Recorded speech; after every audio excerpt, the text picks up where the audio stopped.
The Newsroom, where untold story is revealed. Nomugamba mbuyeita kakati mmwe mwagenza ozanya documentary nemuga katwe kwaguleko wano abi waffe omulungi agenda maaso n'okubera ng'ondaba ku mukutu guno ogwa Beyond the Newsroom.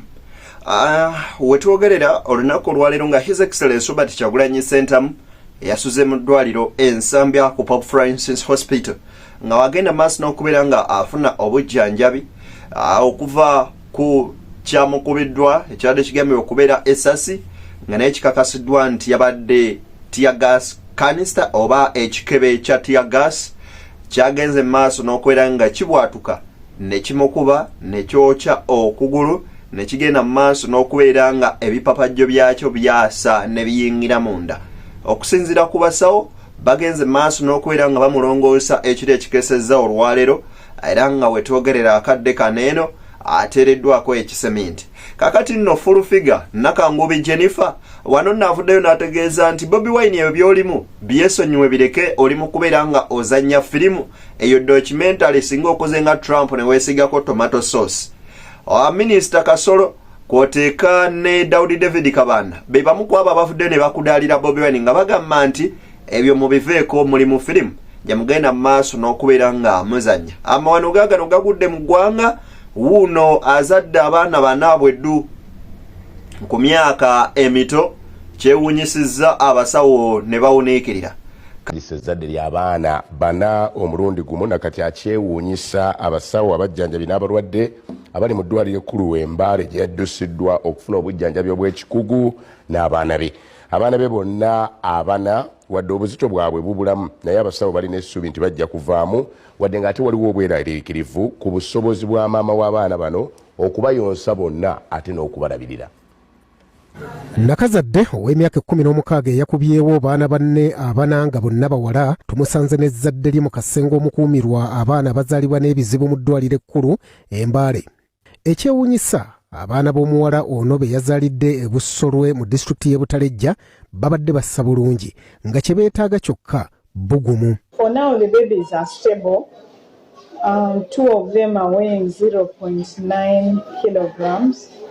One is weighing 1.1 kilos and the other one is weighing 1.2 kilograms. Nakawere omuto gwe tutayinza kwatuukiriza mannya olw'emyaka gye atubuulidde nti abaana be bonna yasindise basindike ekyewunyisizza abasawo ne bannakazadde abalala. Katonda nazadde bulungi kati taazina ompulira obulungi kati n'abaana bange bali bulungi naye bakisabayo okubuyamba. Omwana ono asoma siniya ey'okubiri alabise nga talina wamuluma wadde obukoowu bwonna. Nakawere agamba nti olubuto yalufuna mu muto munne ow'emyaka 17 era okuva olwo abeera ne nazaala we. Tata omwana ali ku ssomero ali ku technical cameraman. Omwana ono naye ekyokuzaala abaana abana kyamwewunyisizza kuba bulijjo ebyuma bimulaga abaana babiri. Nga buli wengenda mu maternity batugamba tugende mu scan naye nga buli we tugenda batugamba baana babiri kati mu kuzaala nezaala bali. We need support so that she's helped. Akati ate nno bya Richard Lumu omubaka wa Mityana bikyagenda mu maaso n'okubeera nga biyenda ye Medad Sseggo n'agamba wakuyimirira mabega we singa etteeka lino liba nga lyakuleeta nnongoosereza mu ssemateeka n'okubeera nga bafuna oboolyawo bo kye bayita obwenkanya n'okubeera n'obuyinza ku ani abakulembera nga ab'oludda oluvuganya gavumenti. Nkusaba video eno soko gyempereka like mwatwetambulire ddala etuuke ne kwoyo omulala eyandyetaaze ogenda mu maaso n'okubeera nga ate oboolyawo agiraba information eno tusobole okubeera nga tugisharinga mangu nnyo nnyini ddala. Tanna subscribinga nkusaba muganda wange subscribing otwegateko mu butongole ku mukutu guno gw'omulungi agenda maaso n'okubeera nga otugoberera. Njagala munzikirize tutandikire wano kwe video eno eya Nakangubi Jennifer full figure. Mentally etuuseewa etandika butandise oba politics atandise strategies zitandise oba America yalabula teyakulabula gwe mu America asiba mu America. Trump no yasigako tomato sauce naye wandi tulimbyeke akantu osanga wandi kulukusizaayo akatinginiya mwagamba bujinga ali mu film mwagirabe namwe mwe mushutinga yakumeka documentary itandise yibata politics yafune mmomeza agamba kati ngenda kuwaluka ngenda kwewalula nyinyi bale bule nyinyi bala it's okay mabuzako nyene makati nomugamba mbuyeyita kakati mmwe mwagenzo zanya documentary nemuga katwe kwaguleko wano tusutinge kubanga kiteziye tuzivye nnyo ekiteze tambula nnyo abe China phone simatawuni China na yefuse kizibu ndowoze mundu bajigoze mu China town ya mukubiye otuguru bujingo yazanya film mwajigamba abantu gwe documentary kasale sewo edi mutwe ebigambo bya full figure bwobiwulira ekyamazima amatuufu oyinza okutunulira omuntu n'ogamba naye abantu abeyisiza ddala ng'eddewe ekkalu bo baba batya mu ggwanga lyattu Uganda okuzaako emabega jjukira nti full figure ono y'omu ku abo abaatwala bizonto ewa Jenosali Musale era ono nga ye mu lwatu agenda misanatuku ng'ensi yonna emumanyi nti ali ku payroll newankubadde mbakola ebintu bino naye ekituufu kiri nti obw'olumu omuntu osaana okusigazeemu ak'obuntu kakati nno Kabaata avuddeyo n'ayambalira abaho ne full figure n'abagamba bantu mmwe newankubadde mulya ssente z'abasajja mubeemukko oba oliawo ak'obuntu waliwo bempulidde mbosimanyi abadde azanya firimu mbosimanyi abadde azanya documentary part 2 wolololo manyi bannayuganda bagala kulya nga omuntu amaze kufa ne balyoka batandika okakasa nti ebintu byabadde bya ddala gulugambo tyati omuntu bamukubye amagulu mbebadde documentary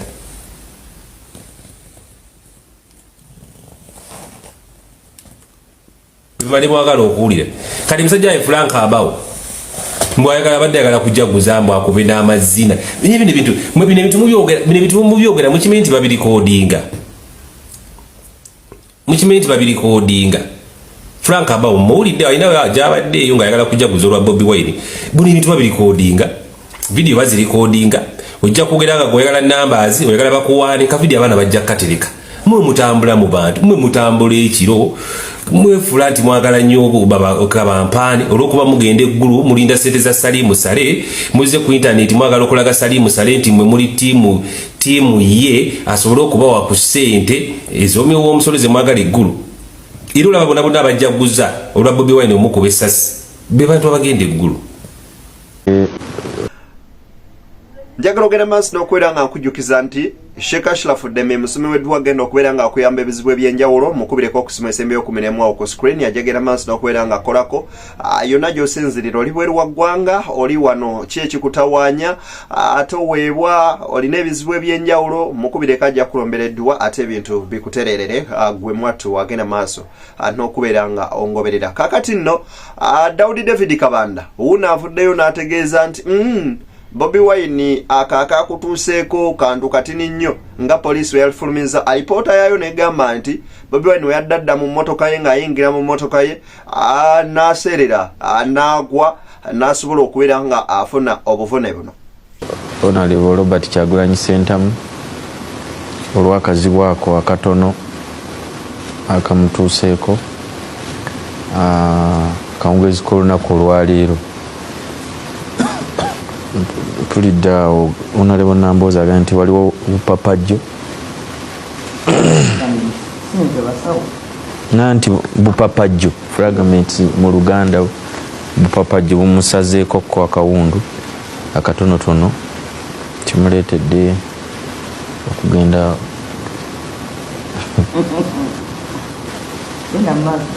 kimuleetedde okugenda ku cupa obupapajjo obwo kugambye kyafunye ekiwundu naye abasawo bagambye kijja kwetagisa omulongoosa kubanga sikaani erabye fragments ezisigadde mu mubiri.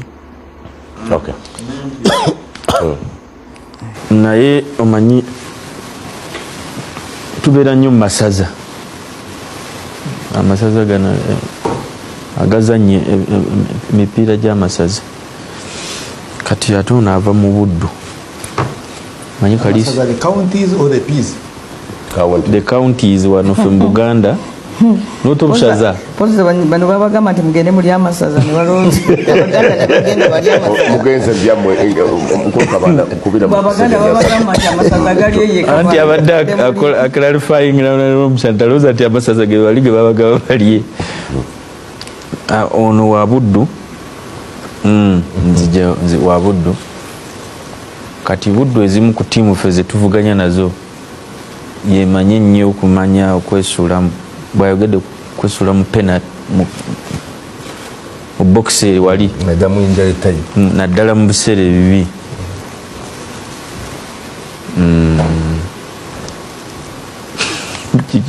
Nkutululi agenda maaso empozi ennyuma. Ono wa Buddu kati bo balina obukodyo bwabwe. Kyokubye tiyagaasi leero akawungezi. Kakati nno oyo tekomyawo ne minisita Kasolo bw'ati yagenze maaso n'okubeera nga ayongerezaako. Njagala okutegeeza ndi ngenda kusengekera video zino mu chronological order bagende maaso n'okubeera nga obaoliawo ozijjamu ate ekinyusi agenda maaso n'okubeera nga ongoberera ku mukutu guno. Alina omukono muganda wange Honorable Kyagulanyi olw'obuvune bw'endabye bwatuuseeko ne bwaba yeekoonye ku mmotoka naye ekikulu kya byonna nti muganda waffe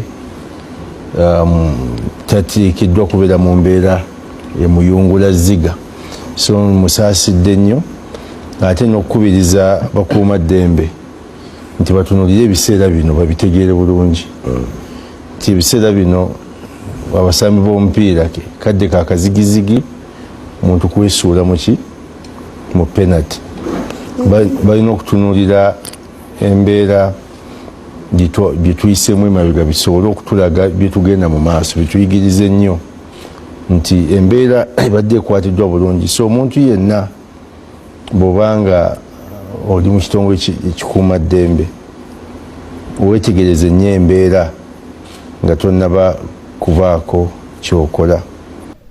Okusinziira ku musajja mukulu yali RSS wa Kampala amanyikiddwa nga Brora agenze maaso n'okubeera nga ategeeza nti muganda wange Robert Kyagulanyi Ssentamu enkulabula genda maaso n'okubeera nga weekuuma kubanga bano abasajja si banguwa kamu n'akeddagala. Era ono nalabudde His Excellency Robert Kyagulanyi Ssentamu n'amutegeeza nti musajja bw'oba teweekuumye bano abasajja bali ready oba oliawo okukujja mu bulamu. Otherwise my brother njagala kumubuulira those constant fracas and engagements confrontations ezo azeewalire ddala for his own safety, leave alone what cameras catch.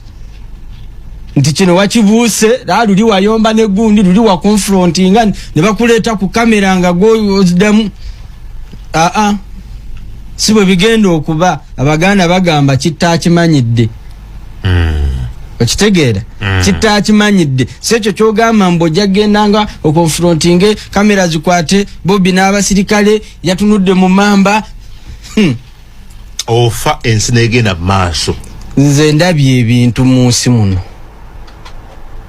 ng'ofa n'abantu nkugambye bendabiddeko abankakasiza ddala nti okufa gye kuli. Kakati nno ebya Richard Lumu abyeyongedde okulanda Madamu Teacher Betty Namboze wuno amuyisizaamu eggaali agambye nti byonna bye bakola temuliimu wadde kanigguusa. Kyo kiraga wanu either yakolera mu kupapa oba yeetikka omulimu omunene nga tagumaze gupimamu. Kakati kibi etteeka bw'olireeta the best thing yali badde lyakwaniriza abantu bagamba wamma olaba abantu olusi batutuma kyaweetaagawo etteeka naye kati bw'oba oleesa etteeka n'otandika mujja kulisiimira eyo kwegamba na bino byonna ebyogamba nti tusuuleko ekya deputy n'abaopposition mbawo bwa deputy speaker kwegamba byonna ng'olaba kati litandise lyakusindiikiriza nti agezaako kati abantu basobole omuwuliriza kubanga omulimu gwe yeetisse gwamufuukidde munene. Sirowooza nti naye yasuubidde tigunamugejjako okutuuka awo. Nabadde nkola monitoring nendaba bannaddiini bonna ku weekend okuviira ddala mizikiti ogenda mu makanisa ne makereziya. Leero mu constituency ye kyasusse bususi. Ebibiina by'obufuzi byonna eby'opposition bwe yali atandika yagamba bamubuuza tirumu onenya ssennyonyi obutabeebuuzaako naye gwe kino ekiteeso wabadde okireeta weebuuziza ku wani n'agamba neebuuziza ku kibiina kyange naye Mawu n'avaayo n'alaga nti tannatwebuuzaako. Bw'olaba Mawu mbidde n'omwogezi w'ekibiina n'agamba tannatwebuuzaako era ne bateekawo ne questions ez'amaanyi. Kakati nno ebyo nga bikyali ku mabbali, musajja mukulu amanyikiddwa nga Honorable Medard Sseggona ono n'avuddeyo n'agamba nti bwe kiba ng'etteeka n'ennongoosereza Richard Lumu gy'aleeta yakutuyambanze ndi mabega we okumuwagira era n'agamba nti weetuli okubeera nga tuggusa ekintu kino. Ebigambo bya Medard nzikiriza ate producer wange agende mu maaso n'okubeera nga abibatuusaako. Processes are as important as the substance. That's number one. Number two is to invite people to calm down, cool down. Whether he's right or wrong, and I believe he's right, to bring a law that he conceives and perceives as democratic. I may agree with him or not, maybe depending on the text when he eventually shares with us. Number two, if the law is to the effect that even the Honorable Asumani Basalirwa, who is a lone MP in his party, wants to contest for the leadership of the opposition, and the law has changed, as NUP, we shall defeat him, or we may defeat him. The irony is where he convinces more members from the opposition and they vote for him. Now, will that give us stability? Because you asked a question, a theoretical one. Supposing the Lumu bill makes it, takes the day, at the end of the day, it will pass, it will be the law. But will it give us more? Ono tumulonde mu parliament ne prime minister tumulonde mu parliament aleke kulondebwa president. Mubabuulire nti prime minister abeera leader of government business kufa abeena alemu abawangudde fefe nabeena naye gwe leader of opposition si wa kibiina kyo kyokka. You are not a leader of opposition for only your political party. Wulira nkunyonyoli. Prime minister wa Uganda yabeera akulira ffe abeena alemu ne bali aba independent bennyini n'abamajje mu parliament naye bennyini tabakulira wadde okimanyi. Prime minister akulira ffe abeena alemu naye Ssenyonyi bw'abeera leader of opposition takulira bannuupu bokka n'abeefudisa abakulira. Emboozi mpanvu era ebigambo bingi era biwanvu binene naye munzikirize mbateere wano tusinkane nga Mungu asiimye.